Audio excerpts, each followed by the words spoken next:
La música suele estar repleta de obras particulares, las cuales se han vuelto no solo simples discos, sino álbumes que de alguna u otra forma han inspirado a nuevas generaciones de bandas o músicos. Este tipo de obras se les suele conocer como obras maestras.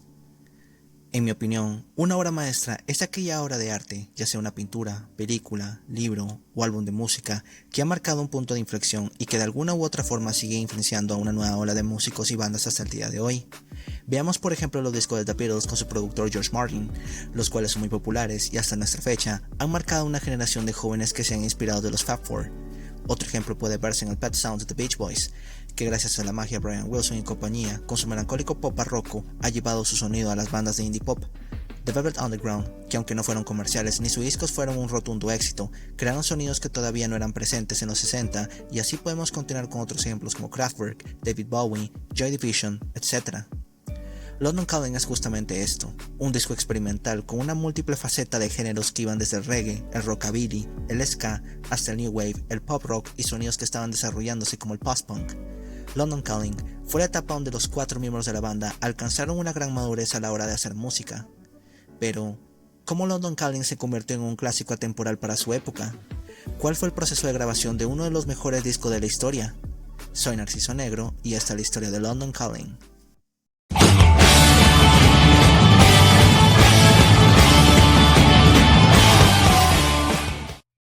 Tras los sucesos ocurridos en 1978, The Clash comenzó en 1979 yendo a West Side Studios con el fin de hacer una nueva versión del tema I Fuck the Law, canción a la cual le pertenecía The Bobby Fowler 4. Su interés por la canción, que Joe y Mick conocían por años, había revivado durante su primera estancia en San Francisco mientras trabajaban Giving Off Rope en The Automat.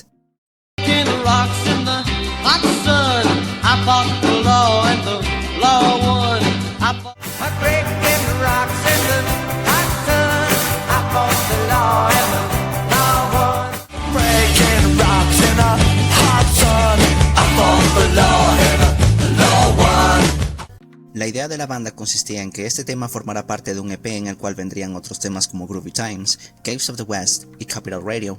Los dos últimos temas fueron compuestos por Mick Jones y habían sido rechazados anteriormente cuando se encontraban en Banksy Street.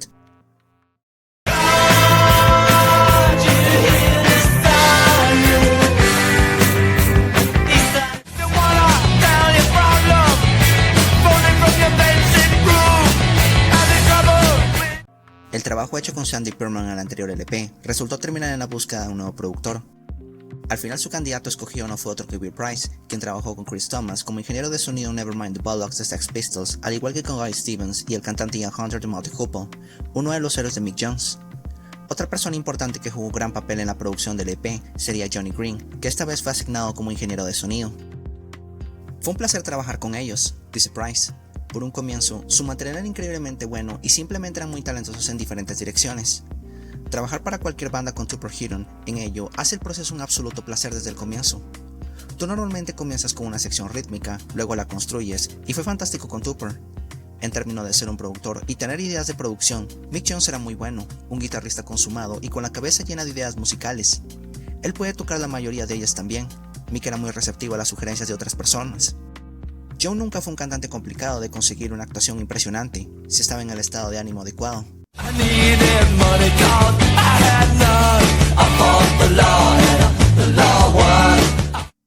Por un momento, la banda creyó que su colaboración con Bill iba a prometer grandes cosas para el futuro, y luego de las tensas relaciones y conflictos internos dentro de las grabaciones del anterior LP, pensaron que las cosas mejorarían y el proceso sería menos doloroso que antes. Lamentablemente, ese dolor llegó inmediatamente después. Cuando The Clash terminó de grabar el EP, el cual llevaría el nombre de The Cost of Living, le enviaron las cintas maestras terminadas a CBS, solicitando que publicaran el EP a finales de febrero, justo antes de su siguiente gira por América.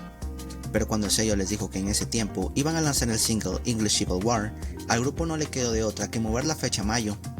Aquellos 4 meses para The Clash terminarían volviéndose eternos. Visto que no podían publicar el EP, la banda partió rumbo a Norteamérica. Como el anterior álbum había vendido bastante mal, CBS y Epic pusieron en duda si valía la pena hacer una gira para promocionar el álbum. Aunque muchos no lo crean, cuando la banda llegó a Estados Unidos, fueron vistos como una banda marginada y extraña. De un total de 250 millones de personas que vivían ahí, solo lograron vender 100,000 copias. Por si fuera poco, la banda quería llamar de manera bromista a la gira The Pearl Harbor Tour, algo que ya había molestado más al sello. A pesar de todo, la banda voló a Estados Unidos para empezar la gira. Como ya sabían de los problemas que sufrieron los Sex Pistols con el personal estadounidense, decidieron contratar a Johnny Green, Barry Scratchy Myers, DJ del pop Dingwalls, el cual The Clash solía visitar frecuentemente en 1978, el roadie de la banda llamado Baker y la periodista Caroline Coon, que sería manager temporal del grupo tras el despido de Bernie Rhodes. Además, Caroline en ese tiempo había dejado de ser amiga de Paul Simonon para convertirse en su novia. Antes de tocar en Estados Unidos, The Clash tocó primero en Vancouver, donde el concierto terminó de forma violenta debido a que el público comenzaba a lanzar proyectiles, los cuales uno de ellos cayó en la cara de Nick Heron, teniendo que dejar el concierto. Esta actuación fue un rotundo desastre, pero esto no fue tan desastroso y dramático como las dos noticias que ocurrieron apenas la banda llegó a Estados Unidos. La primera noticia fue que Mick Jones descubrió que un grupo de personas había entrado a su apartamento en Londres, y la segunda, que fue lo más impactante, la muerte de Sid Vicious debido a una sobredosis, siendo su cadáver encontrado en un hotel ubicado en Chelsea. Fue realmente desalentador, recuerda Paul Simonon. Había compartido una cama en una casa ocupada con Sid un número de veces. Pensé, ¿a quién culpar? Pero probablemente Sid es el culpable. Fue impactante que un amigo ya no estuviera presente. Los Pistols nunca fueron un grupo nunca más. Sentíamos que estábamos en esa posición por defecto. Sentimos que éramos los sobrevivientes. Aunque ellos no lo tenían pensado, había una fuerte conexión entre los americanos y ellos. Curiosamente, había un cariño más fuerte por la banda en Estados Unidos que en Reino Unido y Europa. Tanto así que The Clash tuvo la oportunidad de conocer a uno de sus héroes, Bo Diddley. Mick Jones y Joe Strummer estaban tan emocionados que tenían la idea de que Diddley tocara con ellos en la gira. La idea era conectar el rock and roll de los 50 con el punk rock. CBS no vio esto con buenos ojos y rechazó la propuesta, diciendo que Bo Diddley era un artista pasado de moda. La jugada le terminó saliendo cara a Caroline Coon, teniendo que pagar alrededor de $30,000 para que Diddley tocara con la banda. Mi rol como manager era un puesto de contención, tenía mi propia carrera, estaba ahí para asegurarme de que no se separaran. La verdad es que no querían que los manejaran, tenía una relación compleja con personas que consideraban autoritarias. Eran muy crueles con quienes trabajaban para ellos, pero podían ser muy cariñosos individualmente cuando no estaban jugando a las pandillas. La gira en América fue un rotundo éxito, siendo probablemente la más querida por la banda.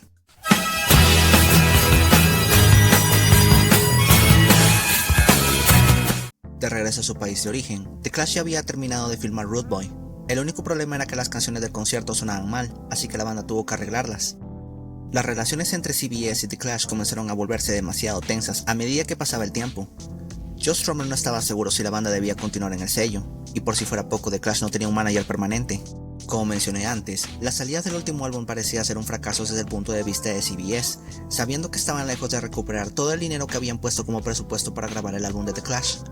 Por si fuera poco, la banda tenía que tomar una decisión y saber si iba a renovar el contrato con el sello o no. El espectro de inexactitud alrededor de The Clash se volvió peor por el hecho de que, por primera vez en sus 3 años juntos, ellos ya no tenían un lugar donde ensayar. Todo su equipo había sido sacado de rehearsals el anterior otoño, teniendo que tocar en pequeños alquileres, y por si fuera poco, Bernie Rhodes había enviado a juicio a The Clash diciendo que le debía un total de 25,000 libras esterlinas. De esa manera, Bernie logró congelar todos los ingresos que recibía la banda.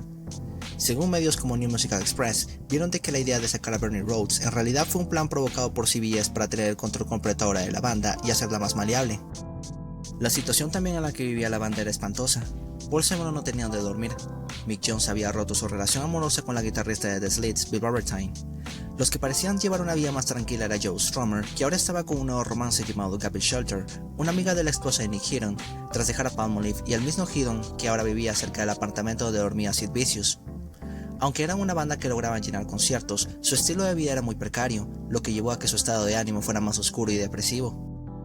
En ese tiempo, Caroline Coon, que seguía ayudando a la banda, contrató a Peter Quinnell para gestionar sus ganancias, mientras que Johnny Green y el roadie de la banda Baker fueron a encontrar un sitio para que la banda pudiera ensayar. Fue una época extraña, dice Johnny. Acababan de regresar de Estados Unidos y, tras estar eufóricos, se deprimieron un poco. Estábamos yendo de un lugar a otro buscando un sitio para ensayar. Vas a un lugar como Estados Unidos y de repente te das cuenta de lo inmenso que es. Tras asimilar lo mucho que habían logrado, se dieron cuenta de lo mucho que les quedaba por hacer, y era muchísimo. Solo había sido una mini gira. Creo que estuvieron bastante desanimados por un tiempo. En medio de todo este contexto, las noticias en el mundo no dejaron de llegar. A inicios de 1979, el primer ministro británico James Callaghan había hecho oficial que el Reino Unido se encontraba en crisis, teniendo que hacer elecciones ese mismo año. El punk, como muchos sabrán, logró ser una respuesta a la furia y desesperación que sentía la población al declive del Reino Unido. En ese entonces, los británicos se encontraban viviendo con inflación, hogares sin construir después de la Segunda Guerra Mundial, varios hospitales cerrados, terrorismo, crisis energética y por si fuera poco, el país tuvo de manera urgente que mandar solicitud al Fondo Monetario Internacional para un préstamo. Esto llevó a que la situación y calidad de vida en Gran Bretaña fuera bastante gris. En mayo de 1979, de esa manera logró ganar el Partido Conservador, siendo Margaret Thatcher la nueva primer ministra de Reino Unido. En este contexto sombrío, The Clash había publicado oficialmente The Cost of Living, alcanzando el puesto 22 en las listas.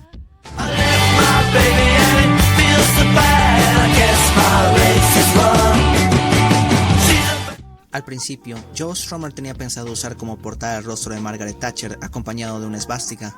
Sin embargo, Mick Jones rechazó la propuesta, afirmando que no quería que usaran figuras políticas en sus discos.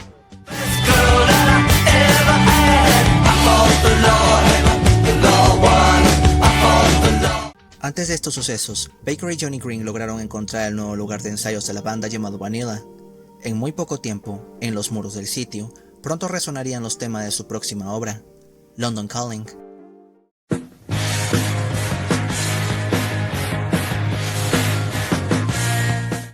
En abril de 1979, Johnny Green y Baker visitaron el edificio el cual era actualmente un garaje utilizado para reparar coches. Sin embargo, su propietario, quien era un hombre de negocios iraní, estaba alquilando una de las grandes habitaciones que se ubicaban en el segundo piso del edificio. A Baker y Johnny les gustó tanto el sitio que terminaron alquilando el lugar, siendo ahora el nuevo lugar de ensayos de The Clash. Poco después la habitación sería cambiado el nombre a Vanilla. A día de hoy sigue siendo un misterio del por qué se le llamó al sitio Vanilla. Algunos dicen que era debido a sus paredes de magnolia, otros por su combinación de colores que era lo que destacaba dentro del lugar. Increíble aunque pueda parecerlo, los tiempos que estaba atravesando The Clash fueron los más duros que alguna vez habían vivido. Joe Strummer y Mick Jones habían estado viviendo bajo depresión y se encontraban indecisos, con falta de convicción y falta de confianza en sí mismos, sobre todo cuando creyeron que el EP les permitiría ir por buen camino, algo que los periodistas de ese entonces se burlaron. Estando en Vanilla, la banda tenía una misión clara: escribir nuevo material. El grupo inicialmente optó por seguir la misma estrategia que habían hecho dentro de rehearsals, la cual consistía en la de trabajar y grabar material de 1 a 9 de la noche. La vibra fue casi inmediatamente energética y productiva. La ausencia de Bernie permitió tener la libertad de no tener a alguien que los estuviera intimidando. La atmósfera era menos abrasiva y más inclusiva. Creo que todos alcanzamos nuestro máximo potencial en esa época, añade Mick. Vivimos muchas experiencias, pasamos por altibajos y eso influye en tu música. Todas esas experiencias se reflejan en el disco que haces. Antes éramos niños, ahora somos hombres. Creo que Estados Unidos tuvo mucho que ver con eso. Nos dimos cuenta que era un mundo mucho más grande y más serio que nuestro pequeño mundo. Desde ya, Mick Jones y Joe Strummer venían con una enorme lista de ideas y letras musicales las cuales pasaron por su cabeza. Su relación poco a poco se fue convirtiendo en algo parecido a lo John Lennon y Paul McCartney o Mick Jagger con Keith Richards.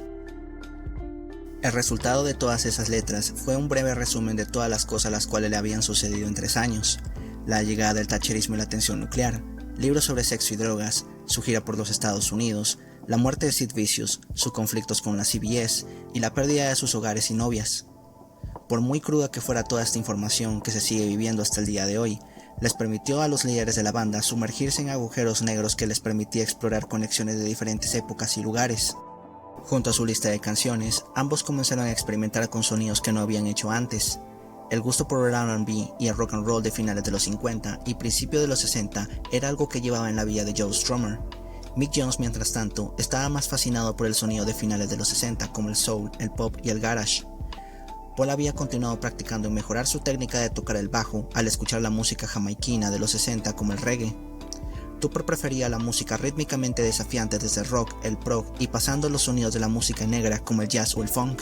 Con la misión de probar el nuevo material, la banda tocó 2 shows en secreto dentro del Notre Dame Hall el 5 y 6 de julio de 1979. El padre de Joe Strummer, quien tenía mucho tiempo sin verlo desde la muerte del hermano de Joe, sería algo muy especial, ya que por primera vez se dio cuenta de lo orgulloso que estaba su padre al saber todo lo que él había conseguido con The Clash en tan poco tiempo. Con el material probado, a finales de julio, The Clash dejó Vanilla sabiendo que ahora estaban listos para probar London Calling en Wessex.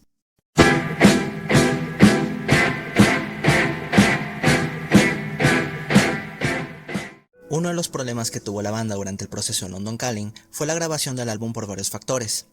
Al principio, según Joe Strummer, se tenía planeado que la banda grabara el álbum en el mismo Vanilla por su propia cuenta, con una grabadora TIC y un micrófono en vez de un estudio profesional.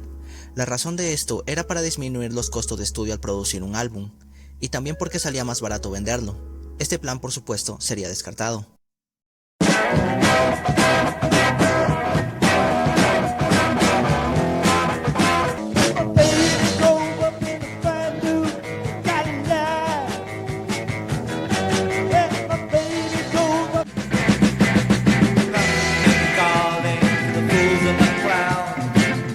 Para hacer eso, sabemos que teníamos que pagar los costos de grabación nosotros mismos, él admitió a Chris Bond. De lo contrario, CBS nos hubiera dicho que nos fuéramos a la mierda y nos enviaría otra lista de deudas cuando les pedimos ponerlas baratas.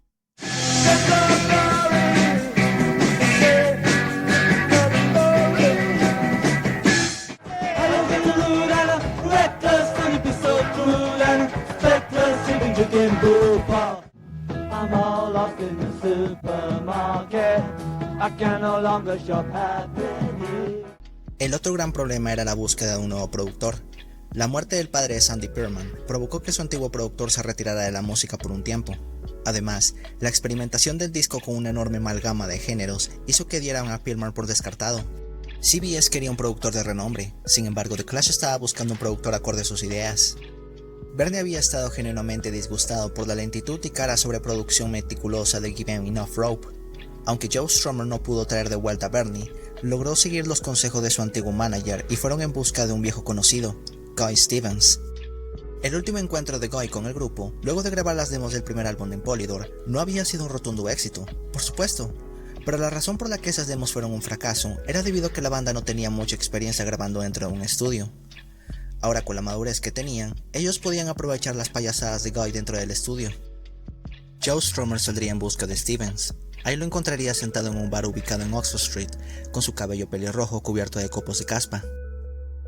Encontré una fila de hombres sentados encorvados sobre la barra, mirando fijamente su cerveza, dijo Joe a Charles Murray en 1979. Lo localicé gracias a su sombrero de lana. Me acerqué a él y le toqué el hombro. Miró a su alrededor y fue como si un hijo encontrara a su padre en una de esas películas cursis. Johnny Green le había entregado a Stevens una cinta maestra del nuevo material que habían grabado. Él también le compró una grabadora a Stevens ya que no tenía una. Muchas de las canciones que aparecen en esta cinta no saldrían a la luz hasta este siglo luego de la publicación de The Vanilla Tapes.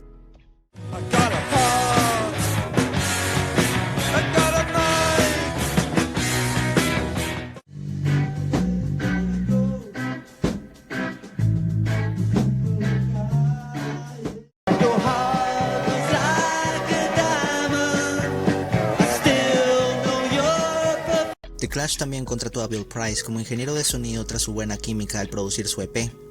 Otro sujeto importante fue Cosmo Vinyl, quien sería su manager y que trabajó con figuras importantes de la escena punk y new wave como Ian Dury and the Blockheads y Elvis Costello and the Tractions dentro del sello indie Steve.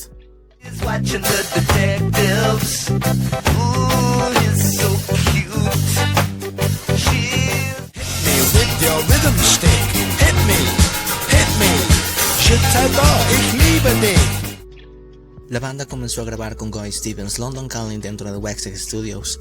Bill Price recuerda que Guy tenía una forma muy particular de producir, la cual consistía en traer a todos los músicos a tocar en vivo una sola canción. La pasión de Guy tuvo el efecto deseado. Él creó una eléctrica, impredecible y emocionante atmósfera que resultó convertirse en sombría y llena de energía. Esto inspiró a Joe y Mick a la hora de escribir material. Muchas veces las grabaciones se terminaban parando. El alcohol sería una de las cosas que provocó que muchas veces Guy se desmayara, cosa que hizo que se detuvieran las grabaciones. Hay varias anécdotas que cuentan los cambios de temperamento que tenía Guy Stevens debido al alcohol.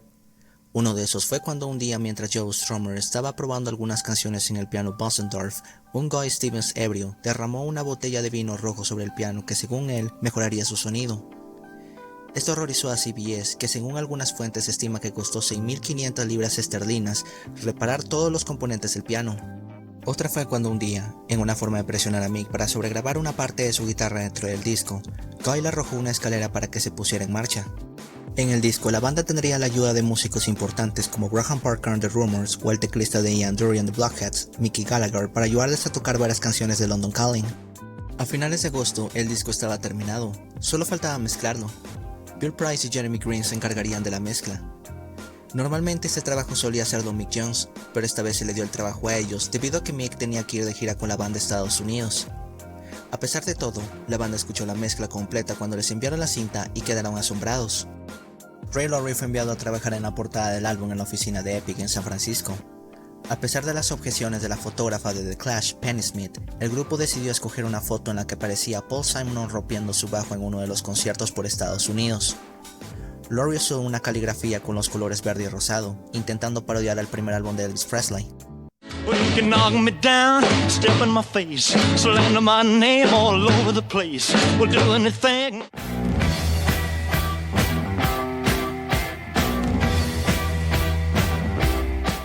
Tras un largo proceso, la banda oficialmente había terminado el álbum.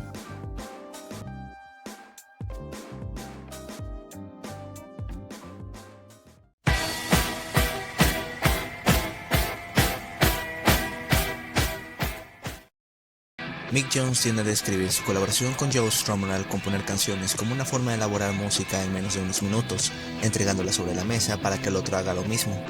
El tortuoso proceso de la canción London Calling desmiente esa afirmación. Desde el comienzo, Mick y Joe sabían que tenían un tema con el potencial verdaderamente genial, pero Joe y la banda tuvieron que luchar para llegar a terminar el tema. Cuando estaba en su habitación, Joe Strummer solía conversar con su novia Gabby Shelter sobre el futuro del mundo. De manera frecuente, Strummer miraba y leía noticias, muchas de estas advirtiendo sobre el fin del mundo. Este tipo de noticias inspiró a Joe para escribir la letra de London Calling. Dentro de Wessex, cuando estaban grabando la canción, vemos varios elementos que hacen la canción genial. Joe Strummer en una parte del tema parece aullar como un lobo, pero en realidad imitaba una gaviota la cual era el símbolo del caos y la disonancia de la vida moderna. Bill Price comenzó a utilizar efectos de reverberación y efectos de eco para dar el sonido de las gaviotas en el grito de Strummer.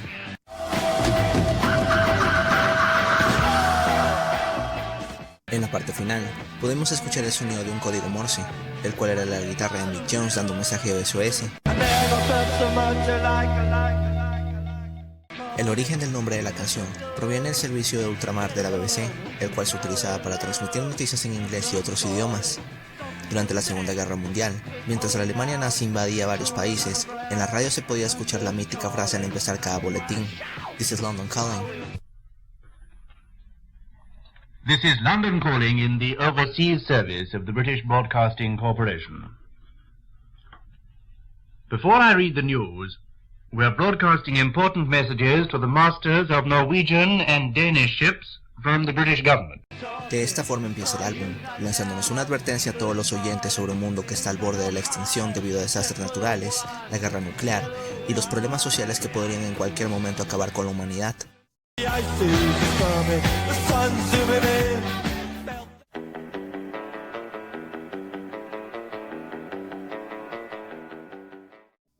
Brand New Cadillac fue el primer tema que la banda grabó dentro de Wessex.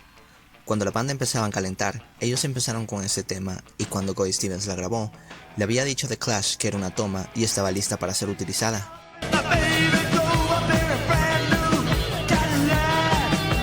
En el momento que termina la primera canción, dándonos una advertencia sobre el fin del mundo, el disco sigue con el segundo tema, donde The Clash nos lleva a los años 50.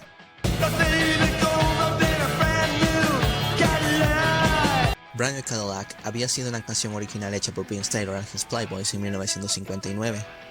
Vince quizá pudo haber surgido en los Estados Unidos y haber inspirado a leyendas de rock como Elvis, pero en realidad él en inglés. En su tiempo Taylor había descrito en 1958 Brand New Cadillac como la primera canción de rock and roll británica. 20 años después, Joe Strummer diría que Vince Taylor era el principio del rock and roll y que antes de él no había nada.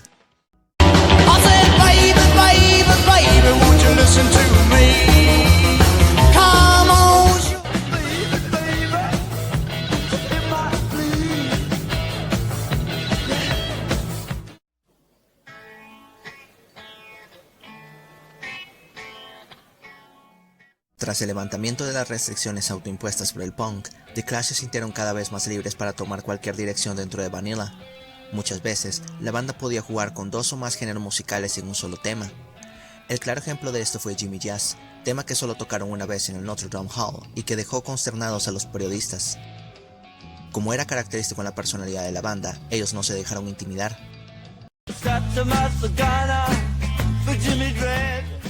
Jimmy Jazz es una combinación extraña de géneros.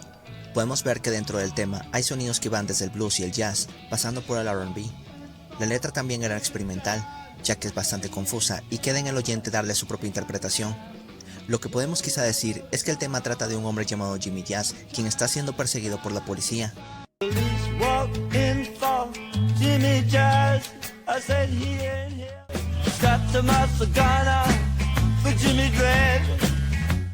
El Rory de los conciertos de The Clash, Baker, empezó a silbar de fondo al principio de la canción, mientras que los instrumentos de viento eran interpretados por The Irish Horns, la banda del músico Graham Parker.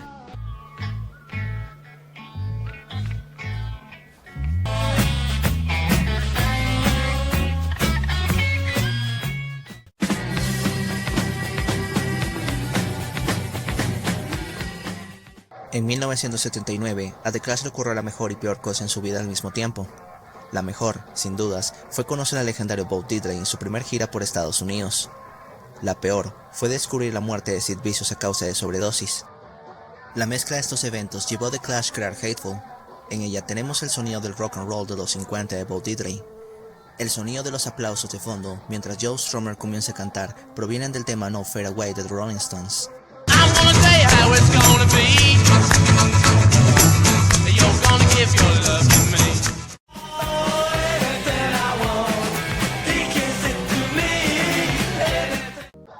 Algunos dirían que lo que suena al principio del tema es un órgano, pero en realidad era una melódica la cual Mick Jones decidió incluir.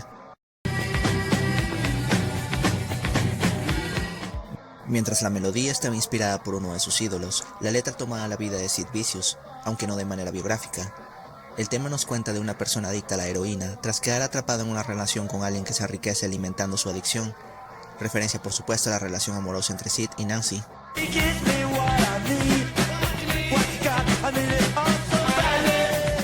En una estrofa hay una parte en la que escuchamos decir a Joe que el personaje se ha quedado sin amigos. Esto se puede interpretar de dos formas.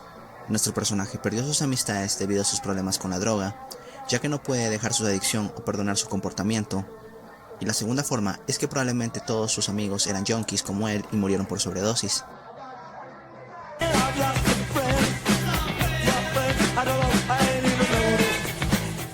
Hateful solo fue tocado 2 veces en sus conciertos dentro del Notre Dame Hall. Cuando la banda grabó la canción, nunca más volvieron a tocarla.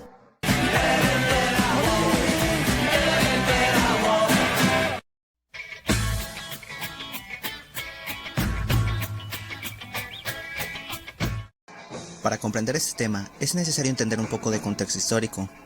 En los años 60, hubo una enorme cantidad de gente inmigrante del Reino Unido.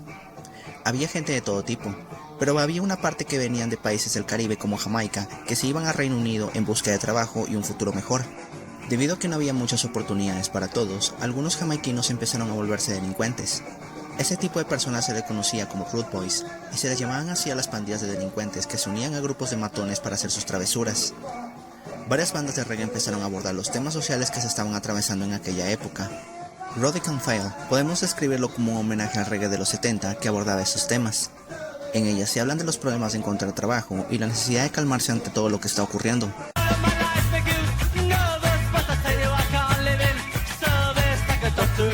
The Specials, Madness, The Selector conformaron lo que se conocería a finales de los 70 como Two-Tone.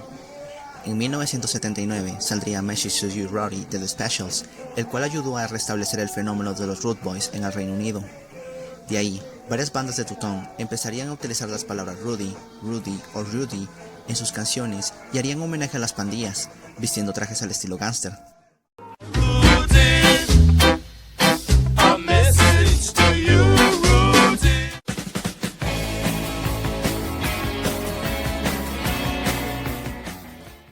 El origen de Spanish Bombs es muy similar al de London Calling. Mientras Joe Strummer estaba con su novia en un taxi, en la radio se hablaba de un atentado terrorista que había ocurrido en España cuando el grupo ETA bombardeó un hotel de Costa Brava. Este atentado no fue el único, ya que poco después hubo uno en el aeropuerto de Madrid y 2 estaciones ferroviarias.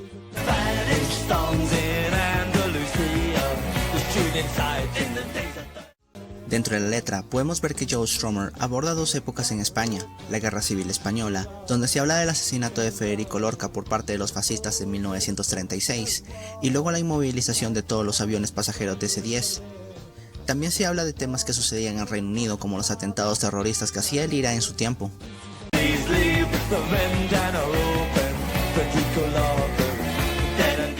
Spanish Bombs sería una de las últimas canciones que fueron incorporadas dentro del álbum.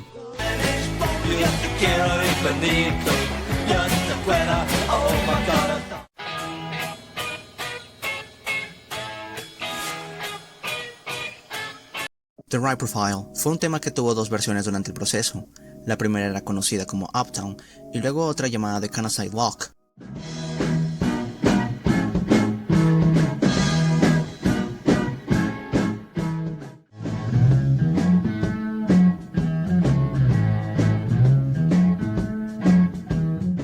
Si hay alguien que se le debe dar créditos en ese tema, es sin dudas a la banda de Graham Parker, The Irish Horns. Los instrumentos de viento acompañados por The Clash crean un ambiente emocional donde ambos se la pasan bien juntos. Ese tipo de sonidos que iban muy inspirados del soul de los 60, inspiraron más tarde a bandas como Texas Minor Runners, una de las bandas manejadas por Bernie Rhodes.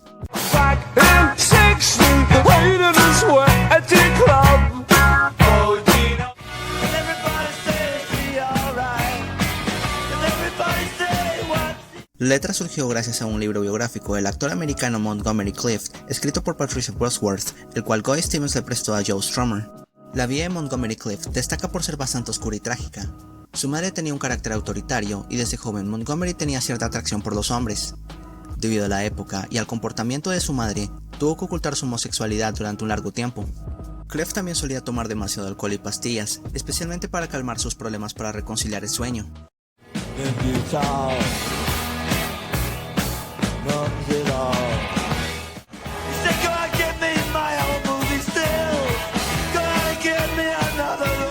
Lo que hace más interesante de Right Profile es ver cómo la banda hace pasajes que describen la trágica vida de Monty, siendo tratado simplemente como una persona que es utilizada para el entretenimiento y cómo este busca la fama para sentirse aceptado por los demás.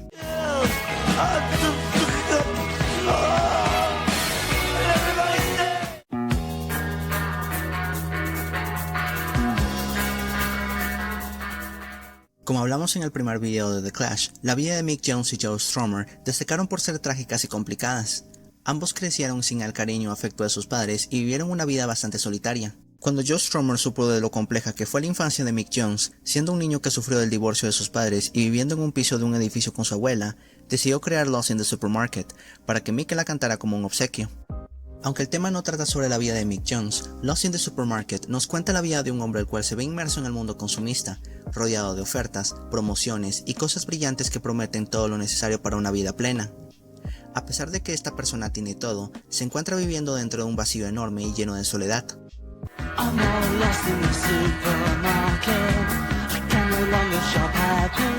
Vemos cómo el edificio es una clara referencia al lugar donde vivía Mick Jones, junto con su abuela. A pesar de que el tema es por supuesto una canción de New Wave, la banda va más allá de sus sonidos y comienza a coger sonidos como el funk y la música disco.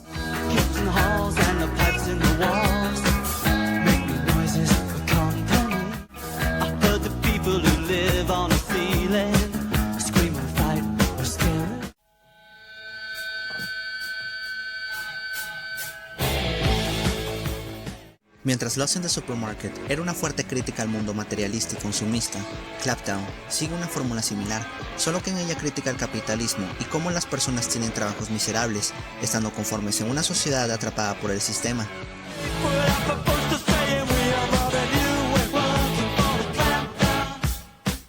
La banda estaría inspirada por la música de artistas como Sam Cooke para hacer el tema. Su música, que iba de sonidos como el soul, el gospel y el blues, abordaba temas en sus letras como la vida pesada de los trabajadores negros pobres en el lado sur de los Estados Unidos. Por supuesto, The Clash ya había cantado sobre romper rocas en el caliente sol dentro de I Fought the Law. All day long they work so hard till the sun is going down.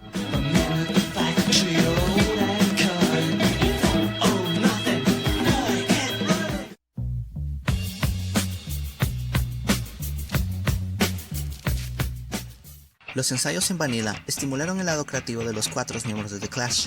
Un día, en vez de tocar una canción de reggae, Paul Simon decidió escribir su propio tema.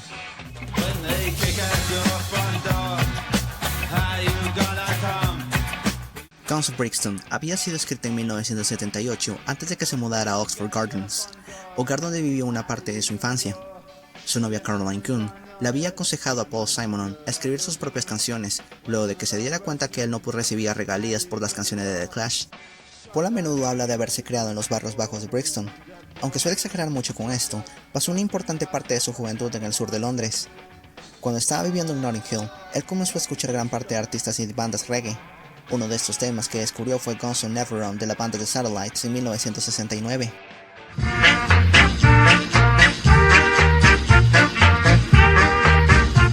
Simonon tomó como referencia el título para cambiarlo por Guns of Brixton. En cuanto a la letra, estaría inspirada de la película The Harder They Come, la cual trata de un joven jamaiquino que viaja a Inglaterra para convertirse en un músico famoso, pero cuando llega, se encuentra sin trabajo ni dinero, siendo ahora un delincuente y vendedor de marihuana para sobrevivir.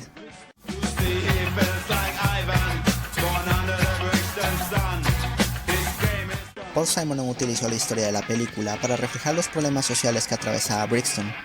La canción tiene cierta similitud a Rudy Can Fall, en el sentido de que como ambas abordan sentimientos de ira, restricción y limitación que eran cosas que vivían los jóvenes inmigrantes de esa época.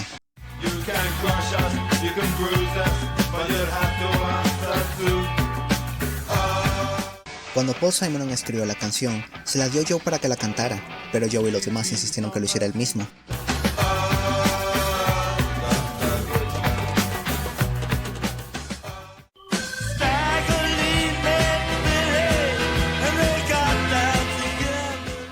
A lo largo de la historia, muchas bandas en su música han utilizado la leyenda de Staggerly para hacer sus canciones. La leyenda cuenta un hecho real que ocurrió en St. Louis, Missouri, en Nochebuena.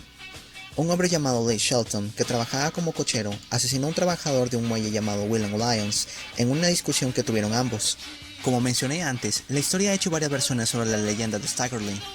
Una de ellas fue del cantante Lloyd Price, y luego otra versión que se inspiró en la del mismo Lloyd Price llamada Ground and Boyo, la cual fue hecha por la banda de ska The Rollers. In such a small game, don't you know it was wrong?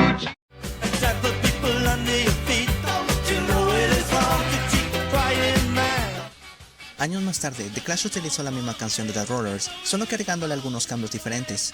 Cuando comienzan con la canción, lo hacen con un ritmo ska y luego lo combinan con un sonido más R&B para cambiar el estado de ánimo. It is the wrong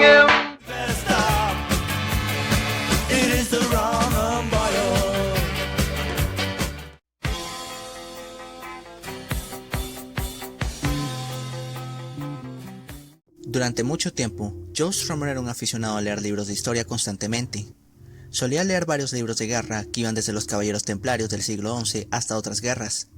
Muchas veces durante las batallas se utilizaba la frase Death and Glory, muerte y gloria, para representar el pináculo de honor y el sacrificio que ha sido un motivador para las guerras. Death and Glory no tiene que ver exactamente con guerra ni los caballeros templarios, pero Strummer utilizaría la frase para darnos a entender de que muchas veces nos convertimos en las personas que odiamos ser.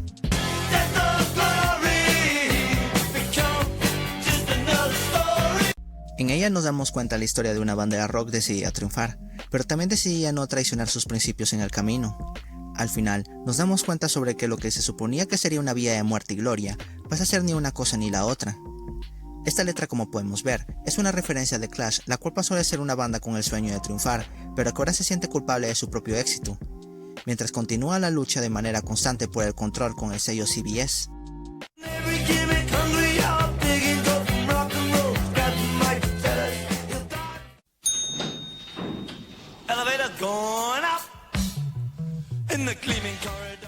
Este quizás sea uno de los temas más inusuales de London Calling. Curiosamente también es el tema más corto de todo el álbum. Coca-Cola estaría directamente inspirada por las experiencias de la banda en su gira por América, y al igual que Hateful, habla del abuso de drogas de forma descontrolada, solo que aquí el personaje es un adicto a la cocaína.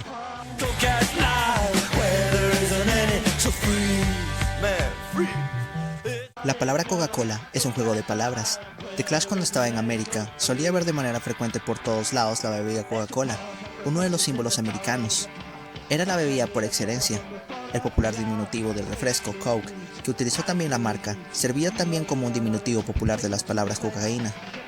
Esta cocaína era algo que la banda no solamente miraba en sus conciertos, sino que también en el negocio de la música con los productores, periodistas y los DJ con sus narices abiertas y sus corazones latiendo con fuerza.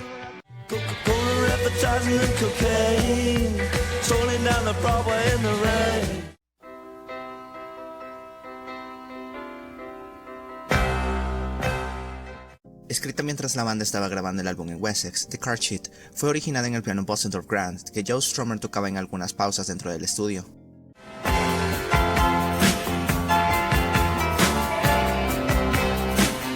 De todos los miembros de la banda, Mick Jones era el que estaba más interesado en la experimentación y en las técnicas de producción. Gracias al conocimiento de Bill Price, con The Card Sheet se propuso crear el característico muro del sonido del legendario productor Phil Spector, que fue icónico en los años 60 por grandiosas melodías orquestales que inundaban por completo el espectro auditivo del oyente.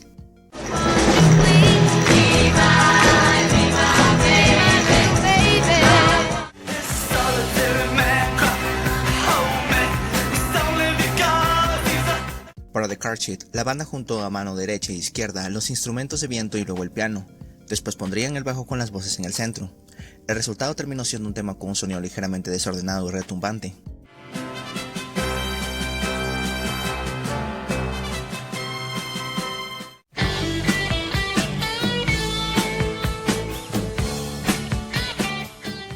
Lover's Rock es un tema el cual aborda la irresponsabilidad sexual y sus consecuencias, en particular la de los hombres.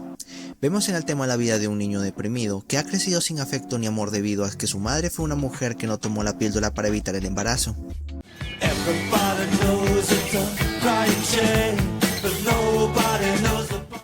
El título de la canción está inspirado del sello británico Lover's Rock. Fundado por Dennis Harris, el sello lanzó una mezcla de música interesante, la cual se basaba en la fusión del reggae y el soul. Como ejemplos tenemos Althea and Donna y el tema Uptown Top Rockin' y Silly Games del cantante Janet Kay, que fue producido por Dennis Bovell, famoso por tocar en la banda Matombi, que tocó con la antigua banda de Joe Strummer The One Honors, y por producir más tarde tanto The Slits como The Pop Group.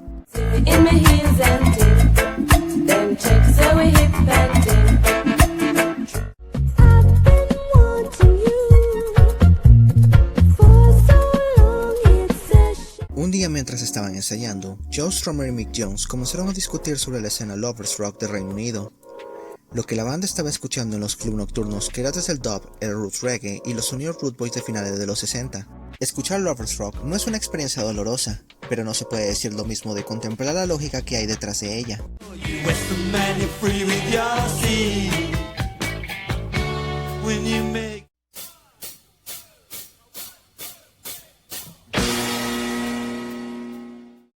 Four Horsemen tiene una letra perfectamente situada con el tono del tema. De alguna forma, podemos decir que The Clash estaba inspirado en la moda de los vaqueros. Los 4 jinetes que se mencionan en el tema hacen referencia a los 4 jinetes del Apocalipsis. Se sabe muy bien que Joe Strummer era un tipo que leía frecuentemente la Biblia gracias a las copias de Biblias de Gedeón, los cuales lo inspiraron a escribir letras sobre el fin del mundo. De hecho, estos jinetes se pueden ver tanto en London Calling como en Death and Glory.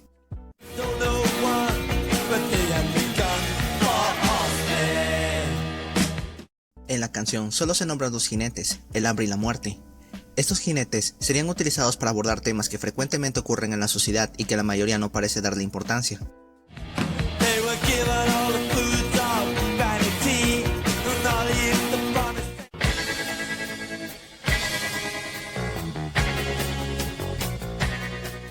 Dentro de I'm Not Down, podemos ver que la canción es una reflexión sobre la condición humana adinerada. Se empieza a cuestionar la felicidad de las personas con dinero. Luego, en la segunda estrofa, vemos cómo esta historia cambia y se centra en nuestro protagonista, el cual busca superar la vida misma y las cosas que le ocurren en ella.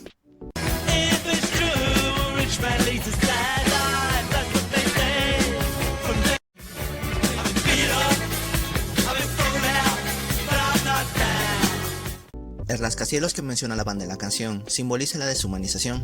También representan lo que uno siente cuando visita ciudades como Nueva York y Chicago, donde hay edificios con grandes corporaciones, sitios de ingenio, con grandes oportunidades para un mejor futuro. De ahí vemos cómo nuestro protagonista ve un futuro esperanzador y del por qué no se rinde.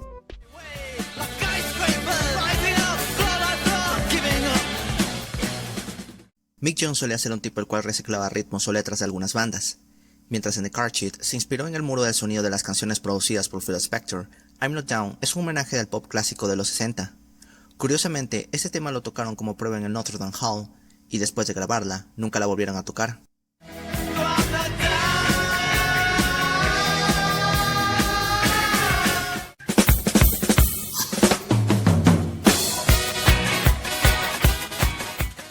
Revolution Rock, como varias canciones de este disco, fue una versión del tema de Danny Ray, la cual estaba inspirada gracias al sencillo Get Up de Jackie Edward, que trabajaba en los 60 para Chris Blackwell, The Island, y más tarde dueño del sello Troya, donde hubo gran parte de grabaciones reggae.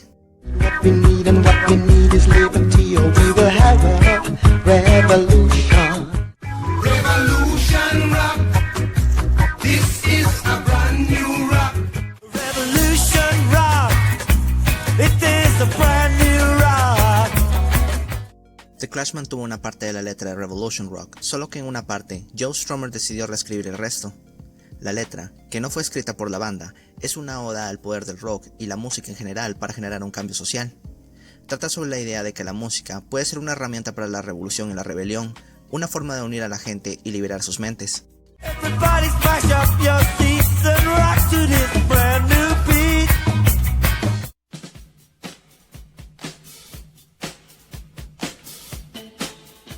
Por muchos años, un gran misterio ha crecido alrededor de la última canción de London Calling. Ese tema no fue enlistado en el disco original, ni siquiera aparecía en la parte trasera de la contraportada del disco. Esto se interpretó como un gesto generoso típico de The Clash, ofreciendo al oyente una buena relación entre calidad y precio. Y en cierto modo lo era, pero no estaba planeado. La razón de eso se debía a la prisa caótica y apurada por terminar un proyecto en último minuto. Cuando la banda regresó a Londres tras su segunda gira por Estados Unidos, Cosmo Vinyl, que estaba siendo el manager de la banda, entró en una discusión con la revista musical New Musical Express sobre hacer un flexi-disc como un obsequio promocional. Mientras ellos estaban haciendo el single Armageddon Time, Cosmo comenzó a presionar a la banda en hacer el flexi-disc para completar la fecha límite que le dio New Musical Express.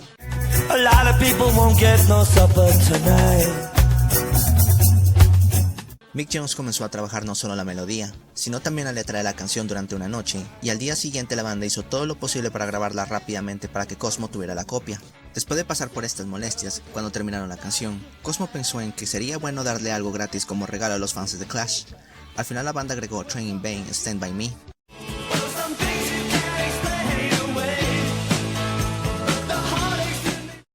¿Se acuerdan cuando les dije que Mick Jones era un experto en reciclar letras de canciones viejas o incluso los ritmos? El título de la canción, si podemos analizarla, tiene referencia a 3 temas. Train in Vain es una referencia a Love in Vain de The Rolling Stones, una canción de amor sobre un hombre que lleva el equipaje de su antigua pareja a la estación y se queda allí, angustiado, viendo cómo el tren se aleja de su vida para siempre.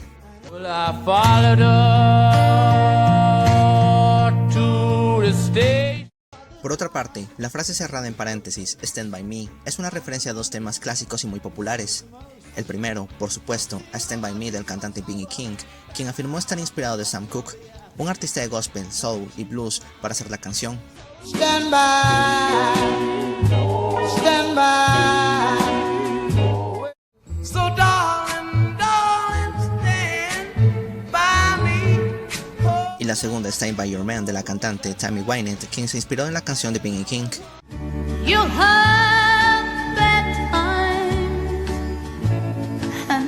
Para el tiempo que se escribió la canción, Mick Jones y la guitarrista de The Slits, Velvet Overtime, oficialmente habían roto su relación. La presión de estar en 2 bandas con estilos diferentes, en este caso The Clash y The Slits, complicaron bastante la vida de Viv y Mick. Cuando su relación se acabó, Mick estaba deprimido, llorando a más no poder por Viv. El comportamiento de ella hacia Mick siempre fue fuerte. Muchos miraban a Mick Jones como una estrella, pero Viv Overtime no. Su personalidad fría se puede reflejar cuando The Slits sacó el álbum Cut. En él se encuentra el tema Typical Girls, donde Viv Overtime, quien compuso la canción, critica a las mujeres que se preocupan de la ropa, las manchas, la grasa y los olores como una especie de mujeres que se sienten diosas inaccesibles o esclavas oprimidas por su hombre.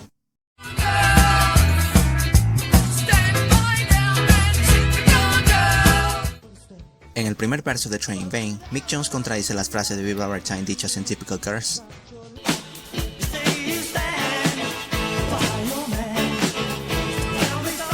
Por el otro lado, cuando escuchamos la frase You Didn't Stand By Me, vemos una referencia tanto a B.B. King y Tammy Wynette, que idealizaban el romance adolescente en los 60, solo que Mick Jones lo contradice.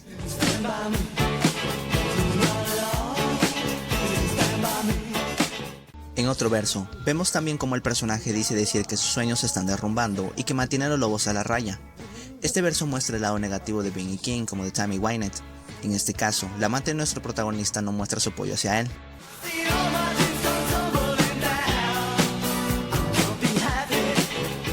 A lo largo del tema, también vemos cómo nuestro personaje empieza a cuestionar la razón de la ruptura, se resigna al rechazo y continúa con más excusaciones, halagos y exigencias.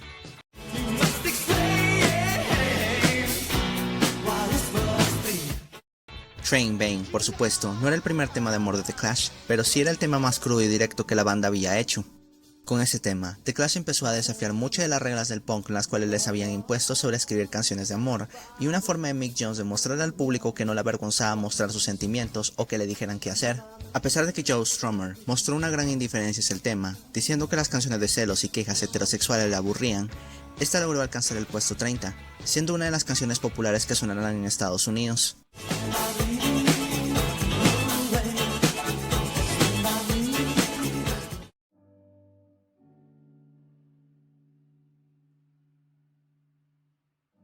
El 14 de diciembre de 1979, London Calling fue lanzado. Las protestas contra CBS por lanzar el álbum ese mes dieron frutos. La mayoría de comentarios consideraron London Calling como una obra maestra y el álbum estableció a The Clash como una verdadera banda. The Clash logró un gran éxito sin la necesidad de tener mucha difusión en radio ni el apoyo de la industria o CBS. 1979 probablemente fue el mejor año de la banda y también el año en que una nueva ola de bandas que provenían de la escena punk emergió. Elvis Costello, The Police, Squeeze, Ultravox, The Jam, The Pretenders, Adam and the Ants, The Axis Minor Runners, The Beat, Susie and the Banshees, Billy Idol, todas ellas saliendo de la escena y formando lo que se llamaría New Wave y Post-Punk. Si el primer álbum de The Clash hizo una escuela para influenciar a varias bandas a crear sonidos que formaban parte del movimiento punk, London Calling era el comienzo de un nuevo ciclo para las nuevas bandas que estaban a punto de aparecer. Fue Bernie Rhodes quien instauró en The Clash el valor de trabajar con verdaderos creyentes y no con empleados, ni personas que aspiran a ser objetivas y distantes. La banda trabajó a lo largo de pocos años con personas de su círculo que estaban dispuestas a la causa. Mickey Foot, que fue su primer sonidista, se convirtió en su productor. Sebastian Conran, que era el primer roadie de The Clash, fue más tarde su diseñador de portadas y sencillos. Johnny Green se convirtió en su manager de giras cuando Roden dejó la banda en media gira e incluso, cuando Bernie Rhodes vetó a varios periodistas de la banda para escribir críticas favorables a ellos, dejaron a periodistas que eran cercanos a la banda como Caroline Coon. Estas personas harían todo lo que estuviera en sus manos para impulsar la carrera de la banda. Como uno de los mejores álbumes de todos los tiempos, London Calling ofrece mucho más que la mayoría. Construido sobre bases musicales arraigadas sin anclarse en el pasado ni ser excesivamente reverente a su tradición, sus letras abordan las principales exigencias y preguntas de la vida, y lo hacen con la suficiente perspicacia como para ganarse el reconocimiento, a la vez que se mantienen lo suficientemente indirectas para intrigar. La gente y los edificios cambian, pero el mundo no tanto. La policía sigue blandeando porras, los trabajadores siguen siendo explotados, los inmigrantes siguen siendo víctimas, las drogas y la delincuencia aumentan, los presidentes malvados pagan sus deudas o se salen con la suya. Los ríos siguen desbordándose y el mundo se sigue calentando y siempre habrá desamor personal. Pero London Calling le sigue hablando al mundo por qué todo se hunde en la fatalidad y la desesperación. El álbum mira la ira, el miedo, la impotencia e inseguridad en los ojos de las personas, luego se pone sus botas y sale a afrontar el mundo. Es una buena sensación que se siente al escuchar un disco o al escuchar cualquier obra de arte o entretenimiento. Cuando se lanzó por primera vez, el álbum se vendía a 2 por el precio de 1. Ahora el álbum ya no tiene precio.